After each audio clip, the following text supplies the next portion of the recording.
Hello and welcome to the Lockdown Beers and Rugby Chat. Hi, I'm Paul. I'll be your host this evening. Look, it's Friday, folks. You should be knocking off early. Why are you still working? Come on, stop it. Turn off those those work emails, and start winding down for the weekend. What we're going to talk about, well, a bit of Moana Pasifika signing, because you know what? That happens pretty much every day. We've got an All Blacks squad to go through, as well as a Wales squad as well. We've got some news around the Highlanders, and they're going to stay, folks, unsurprisingly. We'll also try and do some rugby predictions. Oops, I've not done those yet. Look, since we're talking Highlanders, I've got a Spates as my beer for Lockdown Beers, which obviously we will open at 5 o'clock because, hey, you know what? Being at lockdown, working from home, it's very easy to crack into them far too early.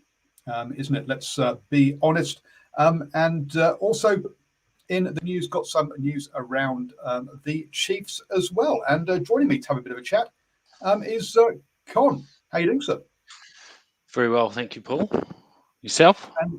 Not so bad. Not so bad. It's 12 seconds till 5 o'clock, so clearly you're knocking off early. Slacker. That's right. Yeah. That's right. 9 till 5. What's happened to it, eh? Dear me. Anyway, I like your top, mate. Yeah, but it's a British. It's quite a cool collar on that BIL top. What year is that one? So this is which one is this one? This is the New Zealand tour one. Okay, 2017. No, I'm pretty sure. Yeah, 2017. Yeah. Oh, that's a good one. I like it. Oh no, dear. 17 seconds past. I'm late pouring my beer. And what? Are you on the homebrew or is that? I am on the homebrew. Yeah, homebrew. Fantastic. IPA. It's not bad. Well, let me try it first. Yeah, it's not bad. Not bad. Well, you'd have to sack the brewer if it was. It's at least as good as Spates, I have to say. At least maybe not as good as those Emerson's Pilsners you go and pick there. It's certainly better than the Lion Reds, but I'm no beer snob. There's no Emerson Pilsners like that. Oh, what are the blue ones? Oh no, those are Moa. That's right. Yeah, Moa Brewing. Yeah, I don't have my binos, so it's quite hard to see. So I'm making it out based on colour. Yeah, so back there we've got some Tui, we've got some Lion Red, we've got some Boundary Road breweries. Boundary Road breweries are pretty good. Yeah. So I'll take the Boundary Roads and the Moas. Yeah. The exports, and then also the some New Zealand lager. There. Oh yeah, those black ones, are they? There. It's called the branded New Zealand lager. So. Oh, okay. There you go. It's the cheapest 12 packs box of cans of beer in Countdown, basically. Not Countdown, sorry, New World. Occasionally, it's quantity over quality. That's how it is. Absolutely. Especially when you're earning minimum wage. Absolutely. Yes, it is. Yeah. I have to say, not that this is the pod, but or this is the forum for it, but whilst I do really enjoy the homebrew, it's certainly not the most economical way to drink beer. It generally costs more. So if you're thinking, I'll get into homebrew to save a bit of money, it's not going to happen. It doesn't work that way. No. Like to do it, like if you're brewing like those tuis or I forget their names, the ones that you get at the supermarket. Yep. You're probably going to do all right. You get 21 liters from about $20, so it's pretty good. Although you do need bottles and that kind of thing. But if you want to brew something that is, and those would be at their best at the quality of the New Zealand lager. Now, if you want to brew something that's a bit above, and it's not the easiest to brew something of the quality of the Boundary Road or the Moa, you do need some heavier equipment, and it does start to add up. I will say that I will start to break even in about 2024. So we'll see how that goes. Because I did get told off by a craft brew mate that apparently I didn't home brew, I home fermented. That's right. Yeah. So that's the using the kits. There's nothing wrong with that. Yeah. So but I use grain, which is a bit more. Maybe you'll get the seal of approval of your mate, but and it's borderline as like it's probably cheaper than going out and buying a 24 pack of Steinlager, but with all the add-ons and everything, it doesn't save a lot of money. So you've got to enjoy the process. As with any hobby, you can't just rely on the output to kind of justify your time. Anyway, And talking about hobbies, obviously this is a bit of a hobby that's talking about or live streaming about rugby. If you would like to support us and help us with some of this tech, then please head over to patreon.com/NZ Sport Radio to become a supporter of New Zealand Sport Radio. And with that one, so cheers to Hooper, who is in the live chat on YouTube. And don't forget, folks, you can join in the live chat on YouTube and Facebook, or you can watch on Twitter. You can also get the recording on as a podcast as well. Just search New Zealand Sport Radio on your favourite podcatcher.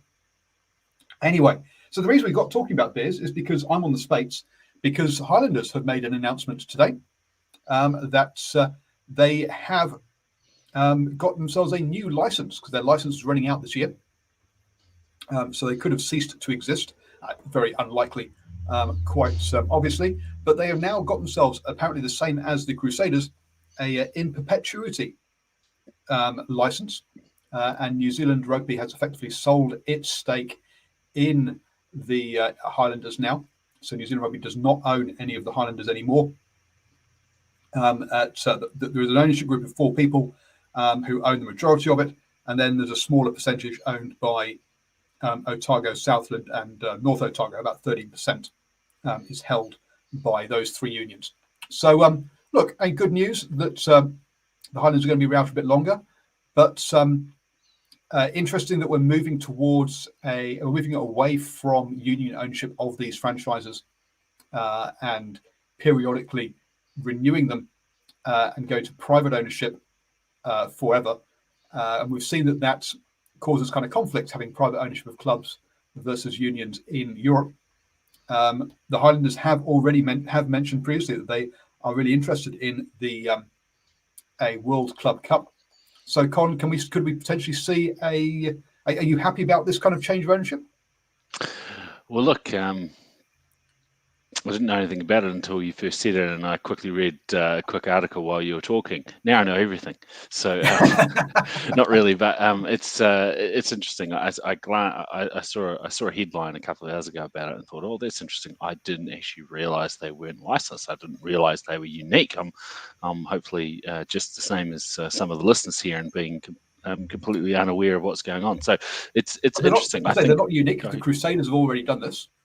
So yeah. the Crusaders are in the same boat. So those 2. So how many of the 5 Super Rugby teams are licensed versus not licensed? Oh, well, they're all licensed. They all have licenses. Oh, sorry, have a perpetual license. I believe it is just the Highlanders, the Crusaders at the moment. Oh, okay, interesting. So it's not just that they have a license in perpetuity. It's also that they have private ownership, which is what you're saying is unique to those 2 Southern Island teams. South Island doing it, as in being trailblazers as usual. Well, sorry for what you were going to say. The Highlanders, so the Hurricanes and the Chiefs do have private ownership, but the New Zealand Rugby has a small stake still in it, I believe, is how it kind of works. But I'm happy to be corrected on that one. Because the article says that the Highlanders have joined the Crusaders, which is why I think only the Crusaders so far have taken up this option. It is something that only became available this year, I think it was. So it's something that that's kind of new to New Zealand Rugby. Yeah. And I guess we'll see how it goes. I'm a little bit, we'll considering that Super Rugby may or may not have existed after COVID. Yeah. It seems a bit interesting that they've got these lifetime or forever licenses for a competition that may or may not actually exist. I guess there will be some fine print that suggests that they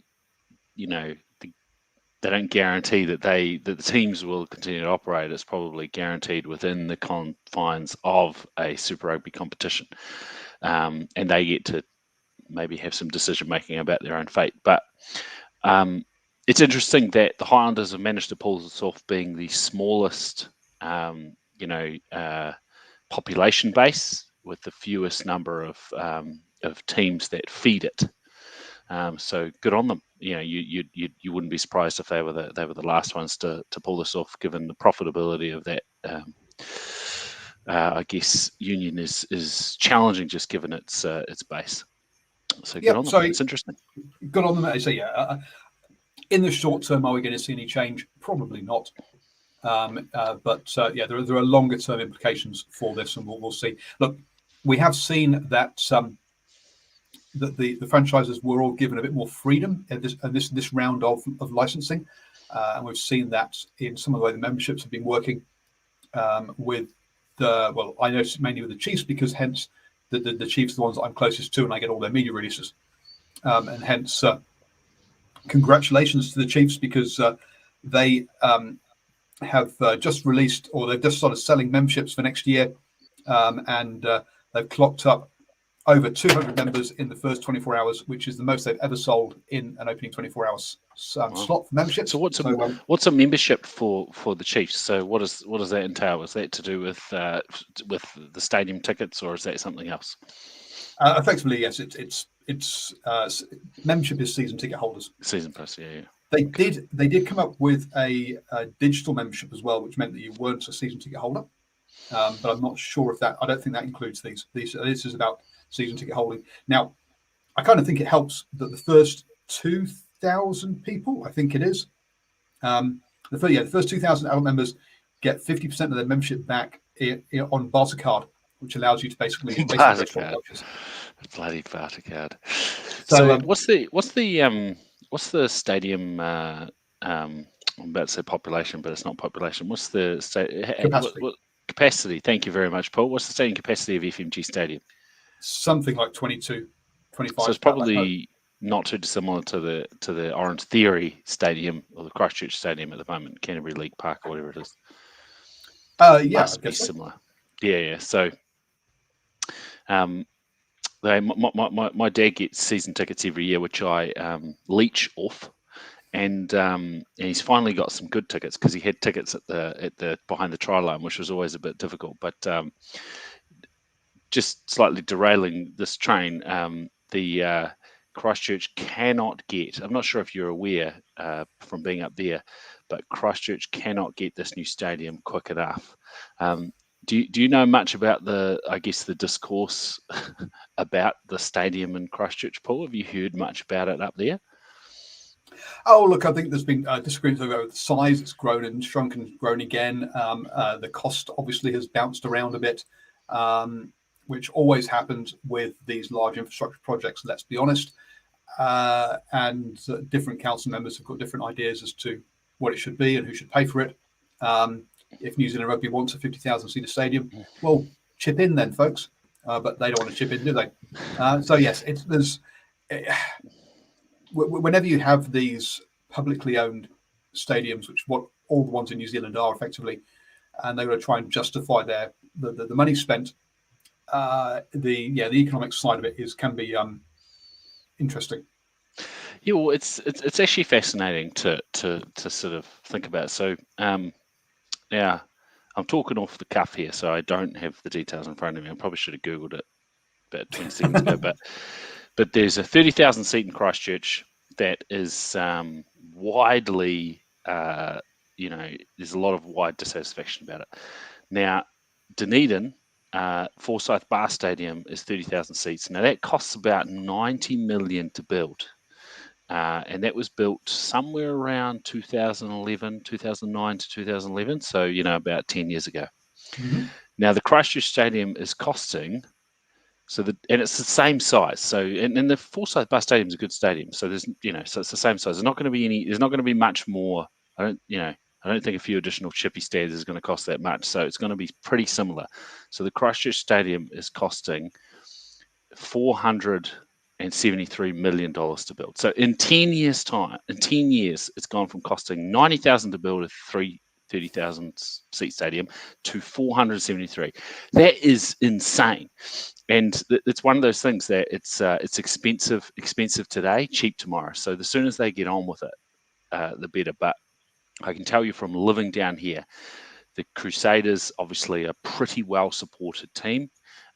You would be shocked by the level of discourse about people that just say, why are the ratepayers paying for this? being that only a fraction of the city actually supports or attends rugby. And that's really disappointing to hear, considering how important rugby is to the city of Christchurch. Now, that wasn't on your agenda at the start of the session, Paul, but just thought I would pull that up for some reason. Anyway. Look, Forsyth Bar is the best stadium in New Zealand, as far as I'm concerned, and having not been to it. So I can't.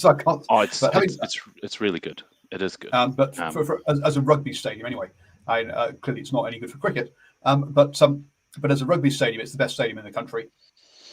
And cricket stadiums, it's not a good. So Jade Stadium, which was the previous stadium in Christchurch, was a cricket stadium, and so it was a bit more rounded. And I went there a lot. You're far away from the action. You're quite distant from the action. And the first time I went to the newish Orange Theory Stadium in 2012 or whenever it was, I was really impressed by how close we were to the action. So rugby stadiums that are purpose-built are great. And you just don't get enough sellout cricket matches in Christchurch and Dunedin to justify modifying the stadium to suit a cricket game. So they're better to have something like they do in Christchurch with Hagley Oval, which is actually really good for cricket, and kit it out for the one big game you get a year, and have a purpose-built stadium for Christchurch. But for rugby. But the Christchurch Stadium, where it is pretty groundbreaking. It is right where they're building it is right in town. Like, it's literally 2 blocks or maybe 3 blocks from the it's very, very close. You couldn't really build a stadium closer to the CBD in Christchurch. So they're taking a bit of a punt. It would have been very expensive to do, but I think it will pay off. It's probably not to I'm probably, by saying this, I'm overstating it, but I think they've taken a page out of a city like Cardiff while wanting to build close to where the bars and the nightlife are. So I think it'll be pretty cool. So when it is built, Paul, you'll have to make a NZ Sport Radio Drive-In Mall pilgrimage down here to watch a game. Well, I'd love to, but as I say, on minimum wage. By then, mate, the Patreon will fill the coffers, and you'll be able to take a private jet down. Absolutely. Well, yes. So yes, folks, yes. If you'd like to see me get down there, I would love to go watch a game in the zoo at Forsyth Bar. I'd buy myself an animal onesie to go do it as well, because I think that's the only way to do it. I'll be honest, I'm a bit upset that the number of animal onesies has dropped down, has reduced in the zoo. I'm all for bring back the animal onesies for the zoo personally. Just on that, Paul, just to further derail your agenda for this evening. So the zoo in Dunedin is pretty famous, and it's actually really impressive to see on screen. And it's great to have those sort of those fans that are probably there not necessarily just for the rugby, but more for the sort of for the entertainment. 2 years ago, I think it was. Do you remember? Oh, I've lost Paul. Hopefully he's still here. So a couple of years ago in Christchurch, we had the and he's back. Oh, there we go. Nice one. Sorry, I thought you just. I've got no idea what you mean about by fans being somewhere that not for the game. So a couple of years ago, I got to go to the semi-final in Christchurch, which was Crusaders versus Hurricanes, and it was an absolutely fantastic match. And it was a bit of an unusual one. We managed to secure tickets on the line. It was like we run a radio station thing, but behind us was the Christchurch or the Crusaders had tried to come up with the equivalent of the zoo, and there was this this pretty large portion of the stadium that was dedicated to students, and they kind of fenced them in. And they were all, you could tell very quickly that they're all, you look around the rest of the stadium, you could tell that they're all sort of 20-something students from Canterbury University. They had their Crusaders sort of overalls, which is the old school name for onesies, if you didn't know that, Paul. And they... a onesie is what you sleep in, right? Whereas an overall... I think it has to fit. I think the onesie has to go over your head. It has to have a hood. But yes, Okay. you're right. Overall, it's the ones you're working.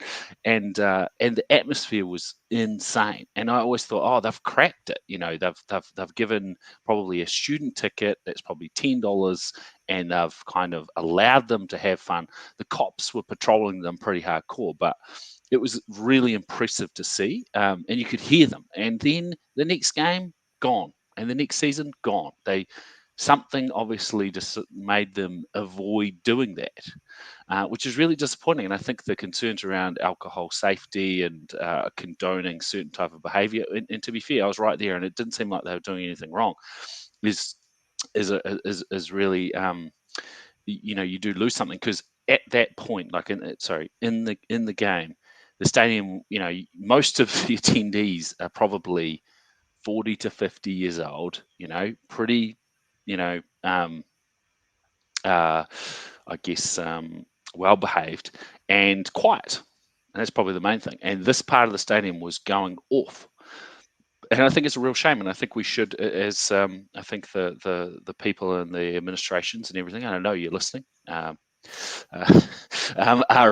should try and sort of, I guess, foster those kind of, I guess, little initiatives where, getting students along, 20 something, 18 to 20-year-old students along to a rugby game in force is a great thing for local rugby. They don't need them for the All Blacks. They're going to sell out without them. But the Crusaders, the Canes and the Chiefs and the Blues, they need that kind of, local passion. Anyway, that's my rant over. No, absolutely. And look, I think there needs to be, and I like local flavour to it. So, for example, hence I had the green bucket on, because I went down to, when I went to, I've gone blank, when I went to Palmerston North for a Man with Two Turbos game. I've only been once, but I deliberately went to Mitre 10 and bought myself a green bucket. And how much did it cost you, remember? No, I can't remember, to be honest with you. But I did have to buy a hacksaw at the same time to cut out the hole. And clearly, I've not done this before, because you can see it's a bit wobbly. Yeah, that's it's actually quite hard to get that side bit. The straight down was easy. It was the other bit that was difficult. Going across the top, yeah. So it's I'm all for that, and so to me, I also think the zoo is a fantastic thing for the Highlanders and possibly for the Crusaders. If I was Moana Pasifika, I would not be trying to create a zoo, for example. But I would be actually thinking, you know what? What do Pacifica people like doing now? Clearly, here's Mr. White Colonial trying to tell them what to do. But I would suggest something along the lines of a choir section would be fantastic, singing Pacifica songs and would add a great atmosphere to it. And if they can get a section where, look, if you agree to be part of a choir that maybe meets once every so often to practice, then you get free tickets to the game, and you have one section that's got 100 or so people in it that sing, and that sing pretty much continuously through the game, and that is going to create an atmosphere, and other people will join in those songs. So to me, that something like that would be what I would think of doing. I think that's an excellent idea, Paul. I think I'm sure people in the Pacific community have kind of probably thinking along the same lines and are ahead of us. But I think if they would lean into that and try and, I guess, get that going, it would be great, because I've always been a bit mildly disappointed that, we as New Zealand All Black fans, we don't have chants. We don't have, songs or anything, whereas the English and the Welsh fans, for example, and, to be honest, they're probably the only ones, if unless you can tell me otherwise, that have true. The Scots and the Irish and also the French do get involved in that. And it's very much it's a big football thing. Yeah. And whilst in rugby it's not so much chants, it's more songs than chants. That's right. You get your sweet, because you got your swing low, but Bread of Heaven, which is obviously a hymn, is something you'll hear sung a lot by the Welsh crowd, for example. Over in France, yeah, they have songs for each team as well. So yeah, no, it's one of those things that when I came here and I sat in the crowd and think, wow, the only reason everyone's shouting All Blacks at this point is because they've put All and then Blacks and they're flashing it up in time on the screen to make everyone join in. The crowd has to be told to even chant All Blacks. Wow, yeah. It's yeah, and New Zealand doesn't roll off the tongue as a chant either. It's too many syllables. So Wales, England, they work quite well as a repetitive droney. Yeah, it's too many syllables full. And then when the Lions were over here, they tried to get everyone to sing. It was a Maori song that I'll be honest, I don't know, but apparently is one that everyone has grown up with. But again, the Paul one that is that the one you're talking about, or that they had the policeman singing on the adverts. No. But anyway, but again, they do need that. Like, it was an overly complex song as far as I was concerned. There's a lot to it. The one, not that I'm a big fan or anything, but in the cricket in New Zealand, the ACC started to get some chance for cricket going. So they would kind of use social media to get some, and the radio Hauraki sport or whatever it is, Hauraki, I don't listen to be honest, but they started to get some chance sort of pre-done. So they'd sort of say, hey, we're going to do, when Corey Anderson would come on, we're going to do this, or Bolt, we're going to go Bolt. And that worked for the cricket. And I always thought, if they directed their energy to something useful and went for the rugby and tried to do some rugby chants, they could probably pull it off, because what they'd do is they'd spend the week saying, hey, anyone going to this game at as soon as such and such gets the ball, Will Jordan gets the ball, we're going to do this chant. And I kind of could see that catching on, because these kind of chants and that kind of thing, how you get them going is actually quite difficult. The footballers, they're pretty incredible at it, because they've got such a strong community behind the scenes, I guess. But New Zealand rugby, or the New Zealand rugby fans are it's just something that's eluded us, and I've always found it disappointing. And I assume the impression of rugby fans from Britons and Welsh and touring people is probably that we're pretty dry, except for when the All Blacks got the ball running away for a try, and then there's noise, but that's about it. Well, we don't even sing for the national anthem. And I said the other time that you know that you've got All Blacks fans worried is when they start booing you. If they're not booing you and being quiet, then basically they know you're going to beat. You're going to beat them. So actually, when you get booed, it's a sign of respect and the fact that they think you might win. So that's the other thing. But what you basically need is a crowd of 20 of you. That right. We are doing this for the next 5 games. And come hell or high water, you just keep doing it, and people will either join in or they won't. Which would probably work quite well for a game in the Tron or a Crusaders game. But the problem with an All Black game is usually there's one big game a year in each location. So it's quite hard to build that momentum. Like, say, in Christchurch, if some genius has come up with a chant, they're going to have to wait 3 years before they get to reuse it in an All Black game, because that's how often we get a game here. So I see your point, though, with the Crusaders or the Chiefs. But, anyway, it's an interesting take, I think. How do you invent these? I think the ACC guys, I don't think they've actually broken ground. I don't think they've succeeded in this, but they came up with some catchy things that worked quite well, because they tended to have a national base, and the Black Caps tend to play sort of five or six, or maybe 7 games a season, and their fans kind of went with them. So it kind of worked, but I don't know if it stuck. So anyway, that's a slight detour, Paul. Yeah, but what you mean for the first 27 minutes? I would say if you're going to try and do it in cricket, then you get the Beige Brigade on board, because they will be at every game. And again, that gives you that core that starts things off. Well, that's probably the definition of exceptional fan, kind of crowd passion. So the Beige Brigade touring, particularly Australia, or playing games in the UK, with the trumpeter is Sorry, not the Beige Brigade. What's the UK one? What am I the talking UK about? one is the Barmy Army.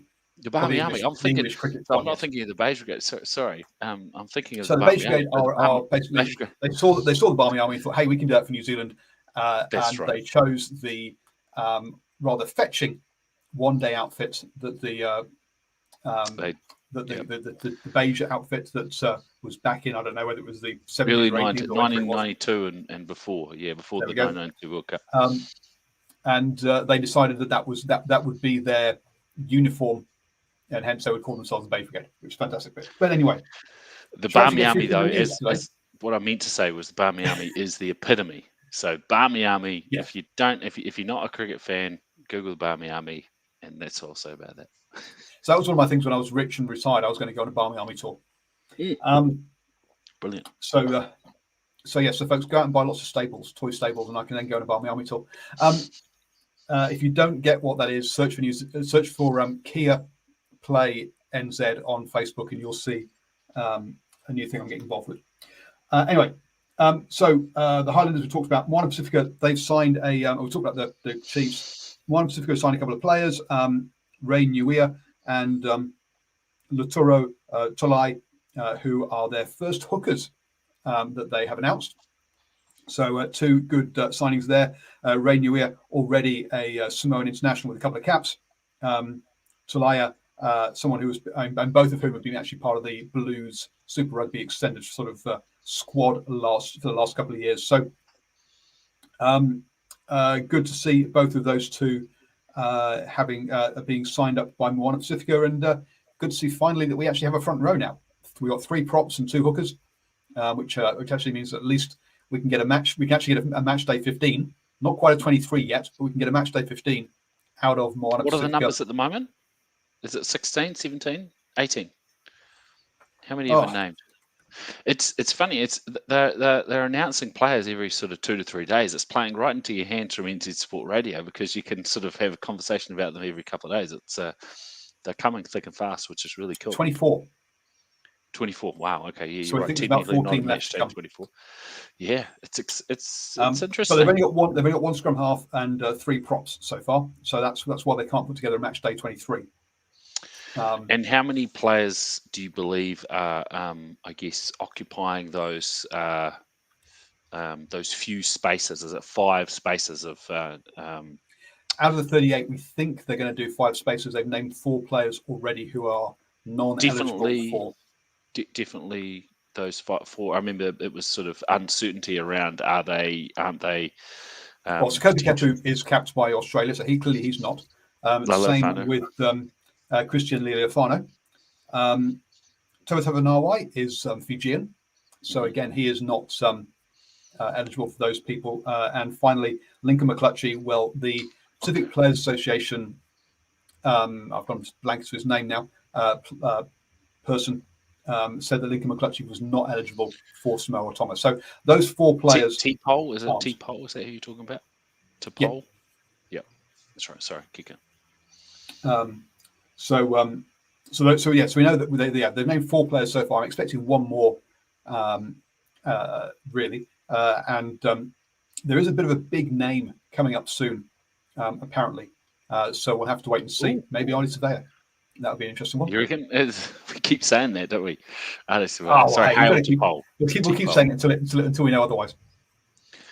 Yeah, you never know. The Pacific, the head of Pacific Rugby, Hao Tapau, he might take the business suit off and don the jersey and run on. When did he finish up playing? It wasn't that long ago, was it? I don't know, to be honest. The other thing is, membership. So the first 10 members of Moana Pasifika are going to have the same number for life. Okay. Really? That's quite cool. What's KJ Seki? I mean, it's someone I've never heard of, but apparently he is some sort of actor, kind of famous. KJ Appa. KJ Appa. Sorry. Yes. From announcements. He's Okay. from Riverdale. Yeah, it's a big deal. Anyway, so he is the number 1 member, and he will be number 1 member forever. Sure. If you want to have numbers 2 to 10, then apparently go on Trade Me, and you can and get them on Trade Me, I think he says. So look, it's a I saw him popping up, and look, I've watched a couple of episodes of Riverdale. It's not really my cup of tea, but he is a big deal. He is amongst I guess teenagers in New Zealand and people that do not know anything about rugby, particularly American teenagers. He is a massive celebrity, so it's quite nifty that they've got him. It's certainly no.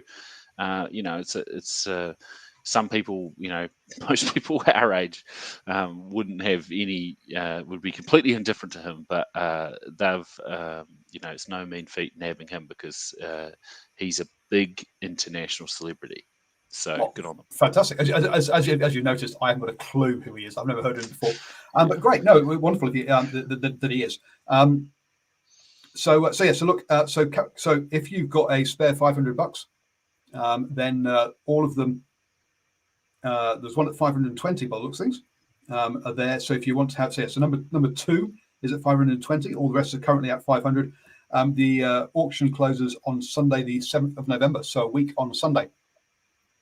That's cool for that one. So, so there you go, folks. That's if you want to become one of the first 10 Moana Pasifika members. That's how you go about it. I didn't know about that, Paul. So that's interesting. Thanks for that. That's cool. I'm looking it up. I did think about it, but now I've seen the price. It's like and also I'm not the target audience. I shouldn't go in and buy it anyway. It'd be wrong for me to be one of the top first 10. So, really cool initiative by them. They're doing some really cool stuff. Some of it I don't understand, which is fine. I'm not their target audience, as I say. But I think they are heading the right way about things. All Blacks squad. We should probably talk about at some point. It's a good squad. Squad, you like it? Well, they haven't read into the. I was thinking about this. I was listening to this afternoon when I was sitting outside in the sun. I was listening to the Drive and Mull podcast from last night. Which, if you haven't heard it, tune in, guys. And also your conversation with what are they? I've forgotten their names. The Welsh. Attacking scrum. I was about to say the attacking ruck.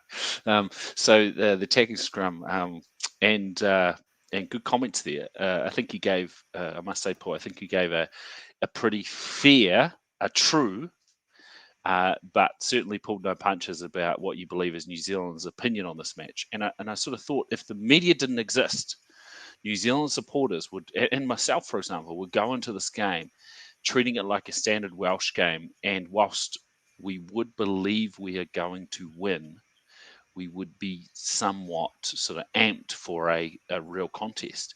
And I think the news and kind of the discourse about the fact that this game is outside the international window, New Zealand support, we wouldn't know what that wouldn't affect us, right? That wouldn't affect the All Blacks or New Zealand supporters because, as far as we're concerned, it's a tour game. But what we've heard a lot, particularly from Northern Hemisphere writers and Northern Hemisphere publications and the Rugby Pass and that, is that this game is a foregone conclusion and it's kind of a rubbish game because the Welsh Premiership players can't attend, and it's kind of taken the shine off, and it's really disappointing. And I think it's been a bunch of Kiwi writers who've done the same thing. You're probably right. I've seen a lot. I listened to a few. I listened to the Times podcast. Whether I should or not is another matter. With our good friend Stephen Jones. Look, Paul, I'm a sucker for rugby content. I am disappointed in you. I don't boycott. I just listen and judge. So that's so. But they said that. But by listening to them, you just encourage them. It's true. You're right.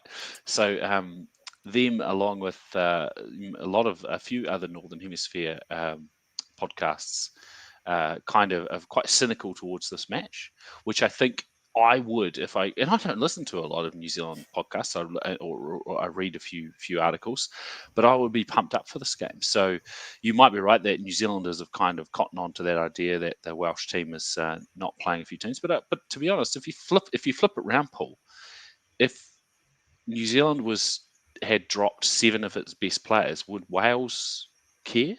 They'd be like, no, this is a scalp we want to take. So I don't know. I'm not sure what that means. I still don't think it's as many as 7. But anyway, we will come on to that in a second. Yeah. Just quickly going through the All Black squad then. So Moody, Taylor, Lualala on the front row, Retallick and Whitelock in the engine room. The first shock, Blackadder at 6. It's an interesting one. A lot of people would have had Ikiri Iwani or Luke Jacobson there, but no, Blackadder gets the shout at 6. They are a fan.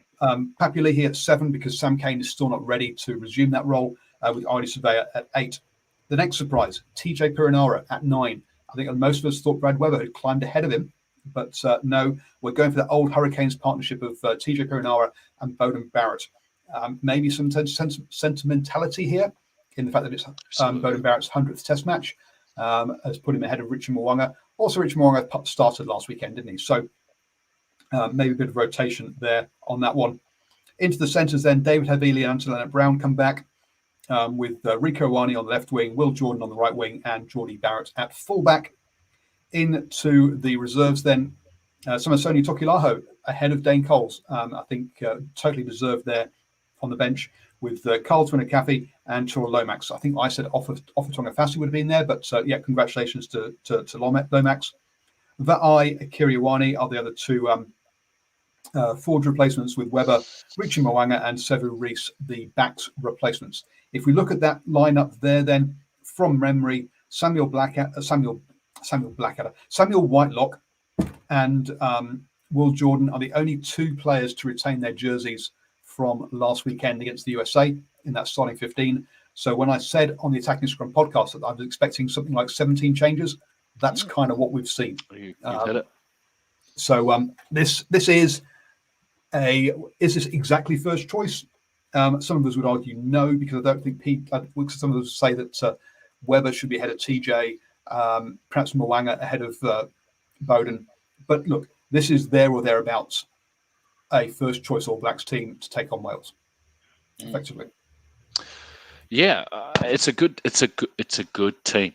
You know, the team last week was reasonably experimental and focused on no disrespect to the players that were kept, but building experience ahead of rewarding form or the top players that I guess the selectors believe are of the All Blacks. So it's a good team. So whether or not this is building or something else, I think the All Blacks are not wanting to take this lightly.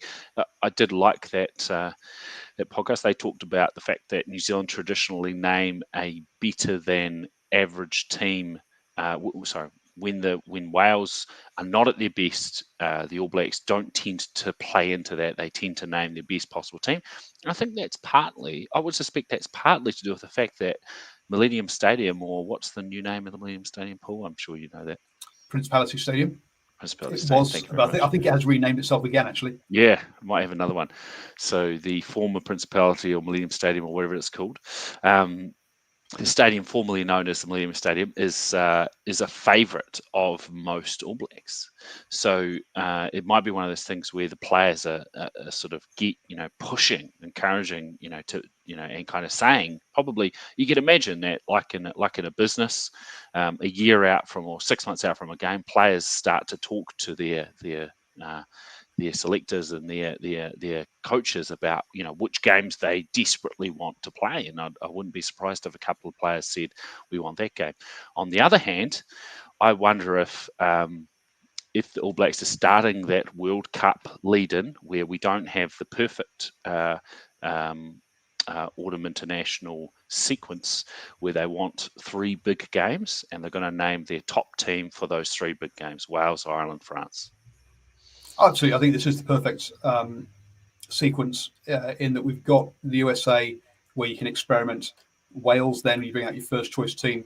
Italy, you give the wider squad game time and then Ireland and France, you finish off with your top team again for those 2 games. So fully expect probably that to be the All Blacks plan for these games.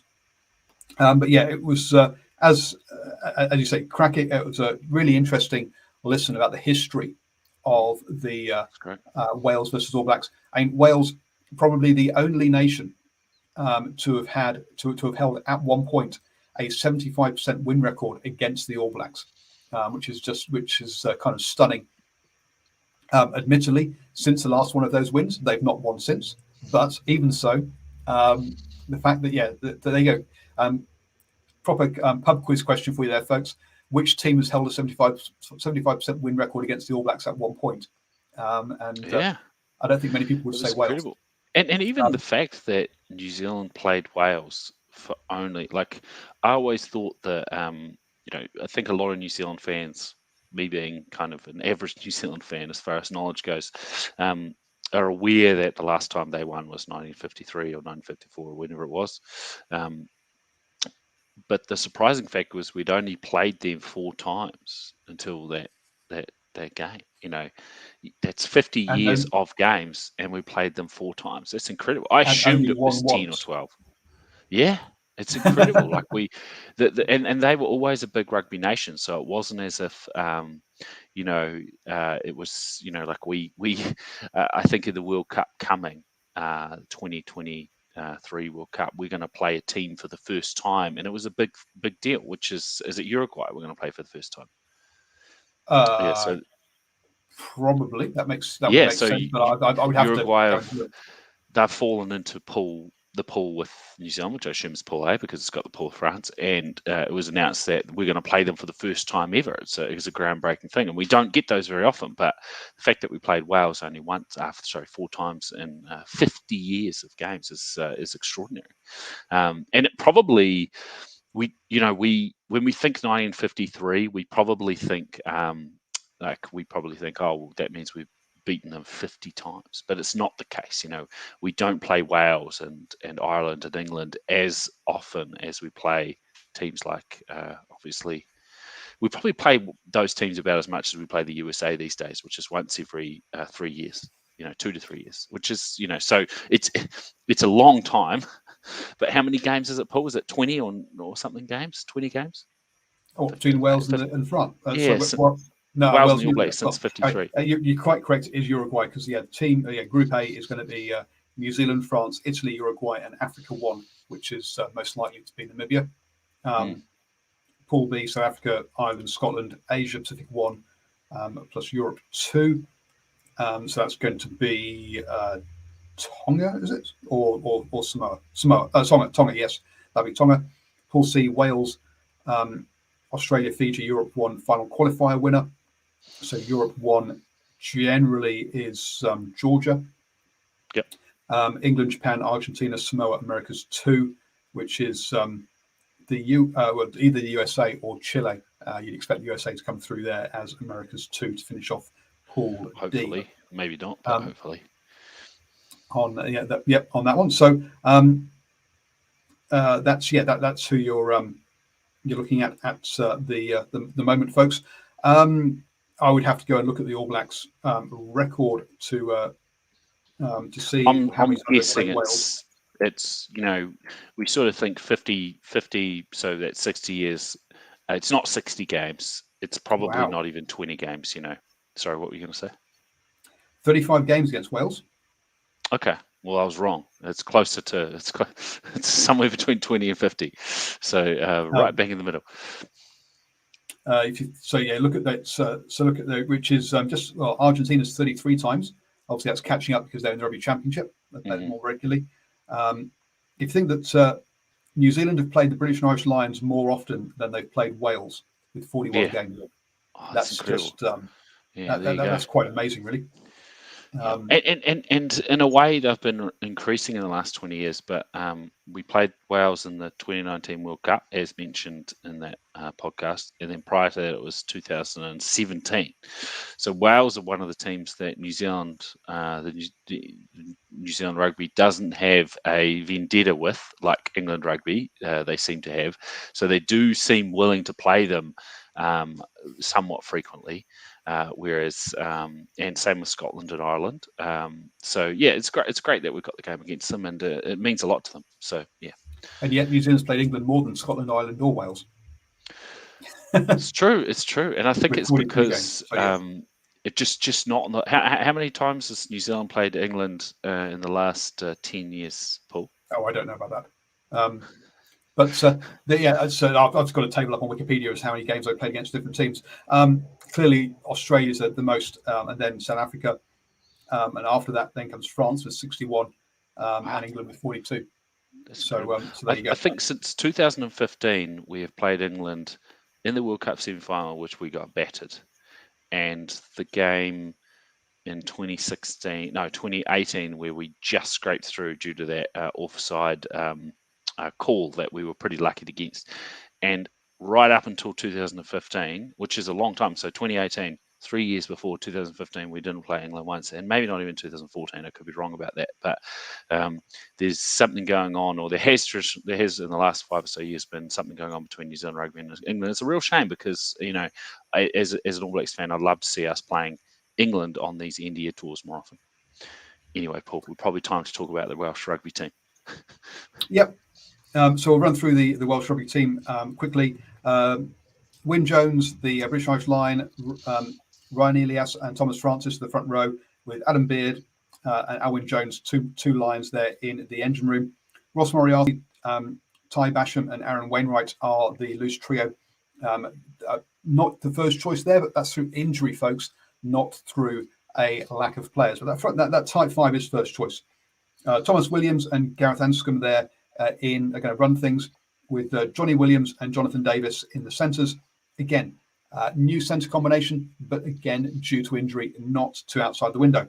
Josh Adams, Owen Lane and Johnny McNichol are the back three. Missing Lewis Rees-Zammit because it's outside the window, and missing Dan Biggar. But those are the only two players that I think are missing because it's outside the window. So this isn't there's a lot of players missing, but it's mainly injury, not outside the window. Onto the reserves bench, Kirby McHill, Reece Kerr and Dylan Lewis are your front row. Will Rowlands and Seb Davis round out the forwards. And then Gareth Davis, Reece Priestland and Ben Thomas are the backs replacements. So yes, there are players missing. You're Justin Tipperix, you're Josh Navidi, you're Shane Williams, not Shane Williams. It is Williams, but I've forgotten his first name. Anyway, so there are players missing, but it's injury. It's mainly injury rather than the other side of things. So that's look, that's a decent Wales team. Liam Williams, who you're talking about, right? Sorry. Liam Williams, is that who you're referring to? Thank you. That's completely Liam Williams. But players like George North, for example, are missing because of injury. They're not missing because they don't play well. It's interesting to hear you say that, Paul, because me, who isn't as knowledgeable as you on some of the players, has kind of bought into some of the articles and the chatter that there are 6 to 9 first choice starting 15 players that are excluded from this game due to premiership commitments, or top 14, maybe top whatever it is, pro 14. So it sounds like from your point of view, it's probably closer to 2 or 3 starting 15 and maybe 5 23 players that are not allowed. Ish. I'm not sure even though that. So if we look at the players that I don't think Josh. I don't think Eddie Jones books the games. Josh, sorry. Honestly, I'm not having to go. I'm just saying. I think I don't think that the coaches, apart from maybe in the World Cup year, get to choose the games. I think it's the unions that book and take that they figure out the money. World Rugby, for the ones that are inside the windows, is part of that discussion. But the main reason is that England won't pay New Zealand over $1 million to play a game outside the window. So that's not a. I'm just commenting on Josh's mention. Oh yeah, you know exactly. Yeah. It's the unions are the ones. So Foster and Steve Hansen aren't faced by $1 million or $950,000. They want to see, I'm sure Steve Hansen in his time was calling out to the head of the Steve Chew to go, or whoever succeeded him, to go, hey, get me games against England, and the money and the suits talked. Anyway, go ahead, Paul. Continue there with the Welsh comment. So if we look at the squad then, so who are they missing? They're missing Chris Tuzunza, who has never played international rugby before. Talupe Faletau, yep, absolutely. He'll be a first choice player. So that's one. Thomas Young in the back row. I'm not sure he would be first choice. He's got 3 caps there. Dan Bigger, who I mentioned. Callum Sheedy has been the backup fly half, but I think Gareth Anscombe would come in ahead of him. Nick Tompkins, well, depends on your view as to whether you think he should be in the side or not. And Lewis Rees-Zammit, who is the other player. So 3 starters there, potentially 2 players on the bench at most. So it's not that big. It's quite surprising because just looking at an article, and it basically says that English-based players is Bigger, Faletau and Rees-Zammit are the ones missing out. I guess the kind of chatter that you hear online, it's, I guess, in a way somewhat defeatist, because it's they're kind of saying that it's a lost cause and it shouldn't be played. But if you because it's outside the window, but if it's really 3 key players that are unable to play because it's outside the window, injuries happen regardless, and injury would have affected regardless if this was next week, which I believe is inside the window. The noise that you're hearing is a little bit kind of what would you call? It's a little bit defeatist, I'd say. Yeah, no, absolutely. I mean, look, New Zealand, the All Blacks should beat Wales, full stop, right? Whether they've got their players or not at the end of the day. Yeah. Looking at this, I mean, there's mention of 21 players not being available through injury and availability. Now, yes, there are a lot of players injured. And that is a problem. But it is it's mainly injuries, not availability. And you always have them, right? You always have injuries. And you always have them, yes. And you're a national side, you need to be able to deal with a few injuries. And yeah, the disappointing thing is the headline of this is not Six Nations champion versus Rugby Championship champion. It's depleted Welsh squad versus rampant All Blacks squad, which is a disappointing kind of, I guess, I know it's not the headline, it's my headline, but it's the narrative around this game. And Wales won the Six Nations, surprisingly to everyone, and they did scrape through a little bit, but they won it. And so this should be built like that, which is a bit disappointing. Yeah, no, you're right. It is. Looking at these, but so you think about this. Look, you've got your Tipperick, Navidi, Liam Williams, George North. So you've got at least 4 current British and Irish Lions who are missing from this squad. So it's not just first choice players, but it is your top notch first choice players as well. So but it is an injury. I think it's more injury related than it is than availability. So yeah, it's a shame, as you say, what the narrative of it. But let's go through and do our predictions for the games then. First up, let's talk about internationals. We've got Scotland versus Tonga.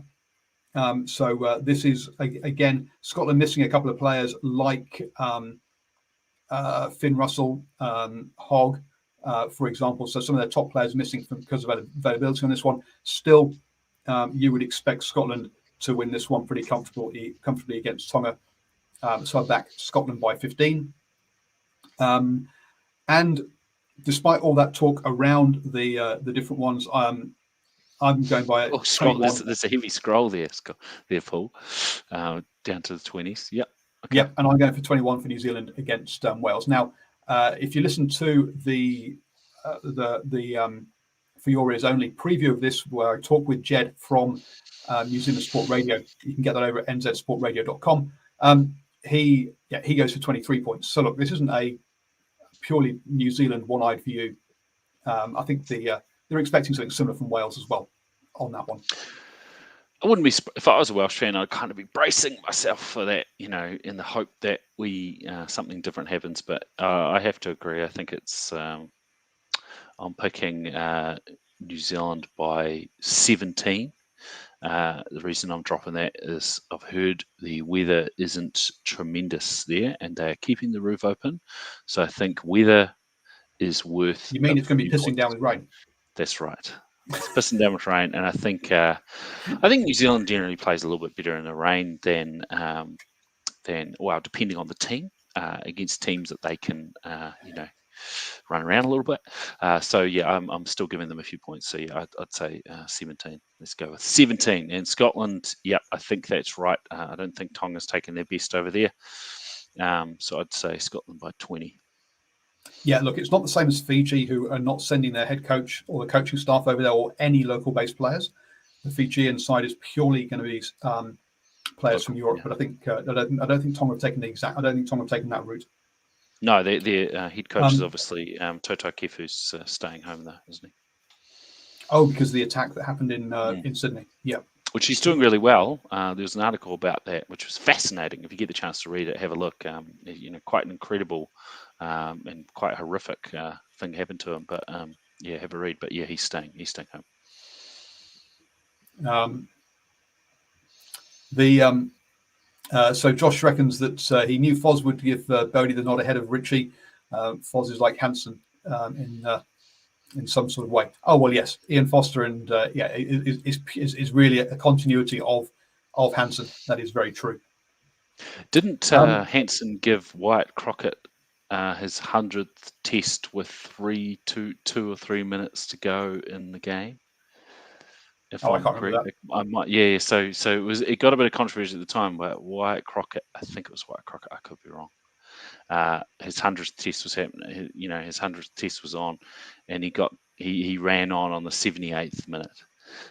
So if he's like Hansen, I don't know if that's Hansen-esque. Now I could be wrong about that, but that's my memory. So I do think though, for the commenter that at least a portion of Beauden Barrett's his position, why he's starting at 10, is because it's his 100th game. Yeah. If it wasn't his 100th game, very good chance. Sentimentality has come in there. Yeah. We are running way over, folks. Normally try and keep these shows to half an hour, but we've just gone past the hour mark. It's my fault. Canterbury. I've enjoyed it too. Look, Canterbury versus Tasman. Tasman by 10. Canterbury have been poor this season. Disagree. Canterbury, they've got a point to prove. What is it? 4 on the trot. It's 3 on the trot. That is the most un-Canterbury winning record or losing record imaginable. I'm picking Canterbury to do the deed by 3. Right. Well, that could be an interesting one on the TAB, folks. So keep an eye out on that one for during the game for some live betting. I will be at Tauranga Domain for Bay of Plenty versus Waikato at 4:35 tomorrow. This one, look, Waikato have fallen off a cliff really since they were topping the table. Have lost to Northland, Taranaki, and Hawke's Bay. Admittedly, 2 of the formed teams there. Whereas Bay of Plenty actually picked up that 1-point win over Wellington. But they haven't been convincing either. I'm going to go Waikato by 3. But really, 2 unconvincing sides. Which one is going to lose at the least is my expectation on that one. Turbos versus Hawke's Bay. Look, Hawke's Bay, the form team, some big wins. Admittedly, how tired are they after Ranfurly Shield games? But they know it's wrapped up now. Still, the Bay by 10 over the Turbos.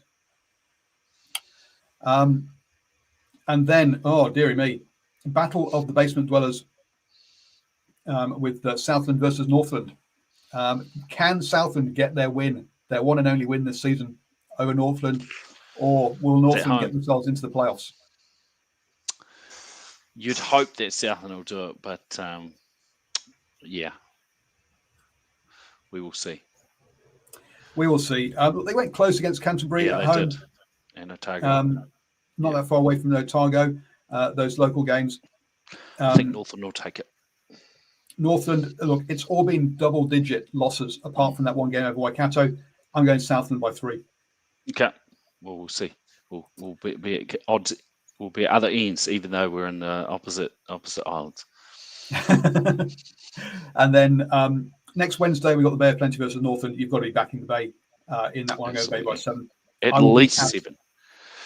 I will be at, look, in here it says Taronga Domain. That's wrong.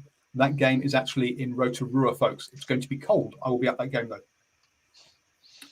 We'll quickly whiz through the Premiership and the top 14 as well. Look, I'm going to go Gloucester over Exeter because Exeter have been poor this season, but they should be the winners there. Bath and Wasps. Wow. I'm going to go with Wasps because Bath haven't won a game this year. Irish. Look, surely Bristol can't lose to Irish. Saints against Tigers. Cracking game. Two teams in form and a West Country derby as well. I will actually back the home team, even though Tigers are 6 from 6. Look, Worcester Sharks, not always a good travelling team, still should be Worcester, who are again down the bottom end there. Quins Saracens. Ooh, big game. I'll watch this big one. Game. Now, unfortunately, both teams missing their international players because they're all in training for next weekend. Hence, I'm going to go with Quins by 3 for that one. 3 o'clock in the morning, that clashes with the Black Ferns versus England game, which is on Monday morning as well at 3:30 a.m. By the way, I think the Black Ferns will beat England in that one. Really? Interesting. Any comments about the Gallagher Premiership, or just move on to the top 14? Go for it, mate. On the top 14 then, cool. look, your picking here is very easy, folks, on the whole. Go with the home side unless you see anything that jumps out at you. So, pretty simply, Castra will win that. And that's got me a 66% win rate, which is better than the average, which is 59, using that method. Pau against Stade Francais. Stade Francais have actually turned things around there with those 3 wins, including one away. But that was against Perpignan, only by 1 point. Perpignan, as you can see, bottom of the table, so I'll still back Pau at home there. Perpignan against La Rochelle. La Rochelle have finally got into the swing of things, so I think they'll beat bottom of the table. Toulon against Biarritz. Wow, 2 struggling teams, but again, Toulon at home. You've got to back the home team. Montpellier, Lyon. Again, this one's a pretty simple home choice. Bordeaux, look at that, 6 wins from 8 games, including a draw. They're going really well this season, so let's whack them up by a bit more than that against Clermont. And then Racing versus Toulouse. That will be a cracking game, folks. So I'm going to go Racing, not by many, because look at that, Toulouse, just 1 loss this season, home or away. So Toulouse, a cracking team, obviously, with a number of the youngsters from the French national team, who I think a lot of us are very excited about. So there we go there. Looking at that one, La Rochelle, the only away win I'm expecting this weekend, but a couple of cracking games in there this weekend. You've got that Racing Toulouse game, that Bordeaux. Bordeaux should be good to see how they're going. But over in the Premiership, those 2 games between what was it? The Saints and Tigers and Quins Saracens. 2 derby games, 2 games with formed teams. Some cracking rugby on offer this weekend. Cool. Con, thank you very much for joining me this afternoon to help wind down for the weekend. That's been a longer wind down than most, must say. And I'm dry, so definitely time to get another beer. Hope you all have a great weekend, folks. Stay safe, follow the rules, lockdown rules, please. Get yourselves vaccinated, and let's get back to normal as soon as possible.